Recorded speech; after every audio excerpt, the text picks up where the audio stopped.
যে বলা হচ্ছে যে measure your blood pressure accurately, অর্থাৎ অ্যাকুরেটলি এবং প্রেসাইজলি ব্লাড প্রেশারটা মাপাটা খুব জরুরি। কিন্তু আমাদের দেশের যেই রোগীদের মধ্যে যে স্বাভাবিক প্রবণতা থাকে, খুব র্যান্ডমলি হয়তো তারা ফার্মেসিতে গিয়ে ব্লাড প্রেশারটা চেক করছেন, তো এতে করে কি আসলে সঠিক যে রিডিং সেটা কি উঠে আসে? আমি এর প্রশ্ন উত্তর দেওয়ার আগে অল্প একটু সাপ্লিমেন্ট করতে চাই।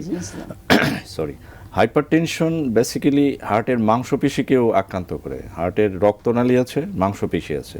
হাইপারটেনশন একটা মেজর রিস্ক ফ্যাক্টর বলি আমরা for blockage, for coronary artery প্রবলেমের জন্য আমরা এটাকে একটা মেজর রিস্ক ফ্যাক্টর মনে করি। Diabetes, smoking, hypertension.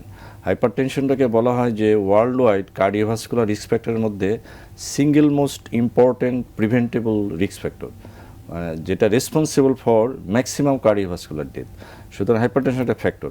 হাইপারটেনশন যদি আনকন্ট্রোল থাকে, প্রথম চাপটা পরে মাসল, হার্টের মাংসপেশিকে একটা বড় প্রেশারে এগেনস্টে কাজ করতে হয়। তখন হার্টের মাংসপেশিগুলি মোটা হয়ে যায়, পুরু হয়ে যায়। একটা মানুষ যদি মোটা হয়ে যায়, তার নড়াচড়া করতে যেমন সমস্যা, তো হার্টেরও তখন কাজ করতে সমস্যা হয়। বিশেষ করে আমরা বলি ডায়াস্টোলিক ফাংশন, যখন রিল্যাক্স করে যে ব্লাডগুলোকে রিসিভ করা, এটার তখন প্রবলেম হয়ে যায়। তখন একটু হাঁটলেই হাঁপিয়ে যাওয়ার প্রবণতা তৈরি হয় এবং একটা সময় আমরা বলি যে লাংসে পানি আসে, পালমোনারি ইডিমা হয়। সুতরাং মাসল মোটা হয়ে হতে পারে। আরও লম্বা সময় আনকন্ট্রোল থাকলে মাসলগুলো আরও হার্টটা বড় হয়ে যেতে পারে, হার্টের ফাংশন কমে যেতে পারে।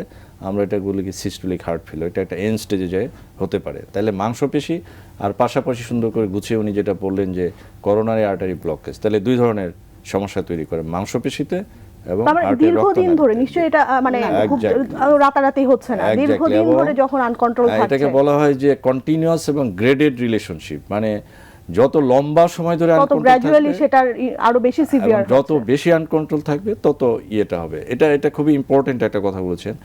আমাদের রোগী সাধারণ অথবা সাধারণ মানুষ মনে করি যে ব্লাড প্রেশার এখন বাড়লো, এখন এটাকে নামাও। এটা যে মোটেও কাঙ্ক্ষিত নয় সেটা আমাদের বুঝতে হবে। কারণ হচ্ছে যে ব্লাড প্রেশার ইম্প্যাক্টটা হচ্ছে লং টার্ম। আপনার প্রেশার যদি 3 মাস 6 মাসও আনকন্ট্রোল থাকে, হঠাৎ করে ক্ষতি হবে না। সুতরাং তাড়াহুড়ো করে ব্লাড প্রেশার কমানোর কোনো সুযোগ নেই। এখনই ওষুধ খেয়ে আমাকে কমিয়ে ফেলতে হবে, নো। আমাদের বিভিন্ন ফিজিওলজিক কারণেও স্যার ব্লাড প্রেশার তো বাড়তে পারে, সেটাকে সাময়িকভাবে tension, anxiety, emotion, excitement, exercise, এগুলোতে ব্লাড প্রেশার সাময়িক বাড়তে পারে। আমি স্মোক করলাম, ইমিডিয়েটলি ব্লাড প্রেশার বাড়বে। অ্যালকোহল সেবন করে আসলাম, বাড়বে। উত্তেজিত হলাম, বাড়বে। তো কাজে এগুলো সাময়িক। তো এগুলোকে হিসাব করে আমাদের ফলো আপ করতে হয় এবং let us see. Even patient যদি হাইপারটেনসিভও হয়, আমরা ওষুধ চেঞ্জ করতে গেলে, বাড়াতে গেলে, কমাতে গেলে we take time. At least 4 weeks নেওয়া উচিত, 4 to 6 উইকস নেক্সট অপটিমাম ডোজে যাওয়ার জন্য। এখন আপনার কথায় আসি, আমি অল্প একটু সময় নিয়ে নিলাম বেশি। সেটা হচ্ছে যে ব্লাড প্রেশার কীভাবে মাপতে হবে। কারণ ব্লাড প্রেশার ডায়াগনোসিসের মূল জায়গাটাই হচ্ছে ব্লাড প্রেশার মেজারমেন্ট। এখানে যদি ভুল হয় অথবা এখানে যদি সঠিক না হয়, তাহলে আমার ডায়াগনোসিস রং হবে, আমি রং ট্রেকে চলে যাব, হয়তো ওভার ডায়াগনোসিস হবে, ওভার ট্রিটমেন্ট হবে। আবার যদি আমার মেজারমেন্ট ভুল হয়, তাহলে আন্ডার ডায়াগনোসিস হবে।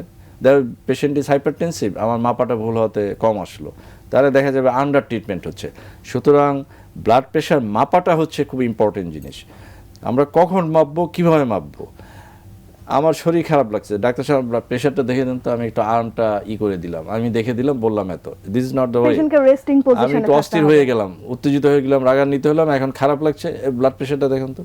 এটা কোনোভাবেই ওয়ে হতে পারে না। ব্লাড প্রেশার মেজারমেন্টের আগে একটা মানুষকে কমপক্ষে 5 মিনিট সময় রেস্টে থাকতে হবে। এর আগে সে স্মোক করতে পারবে না, অ্যালকোহল নিতে পারবে না, খাওয়া দাওয়া করতে পারবে না। এই 5 মিনিট রেস্ট নেওয়ার পরে যখন ব্লাড প্রেশার মাপবে, বেটার ভালো হয় বসে মাপা। বসে কিভাবে মাপবেন, বসে চেয়ারে বসবেন, তার একটা ব্যাক রেস্ট থাকবে, সোজা হয়ে বসবেন, ব্যাক রেস্ট দিতে হবে to get it more relax. Next, যে হাতে মাপা হবে, 2 হাতে মাপা যেতে পারে, যে হাতে ব্লাড প্রেশার বেশি সেটাই হচ্ছে আমার জন্য মেজারমেন্ট। 2 হাতে একটু তারতম্য হতে পারে 5 থেকে 10। তা আমি হাতটা যেখানে রাখবো সেখানে একটা সাপোর্ট থাকতে হবে। এমন আমি ঝুলাই দিলাম, আমি সোফার মধ্যে শুয়ে কাত হয়ে আমি এইভাবে একটা ব্লাড প্রেশার চেক করলাম, that can create false over estimation. তাহলে আমি হাত রেস্ট দিলাম। আর্মে মাপতে হবে, আপার আর্ম, আমার এলবো যে ক্রিজ, যে আমার বাহুর যে ইয়েটা জয়েন্ট, এর থেকে অ্যাটলিস্ট 1 ইঞ্চ উপরে ওর বর্ডার থাকবে।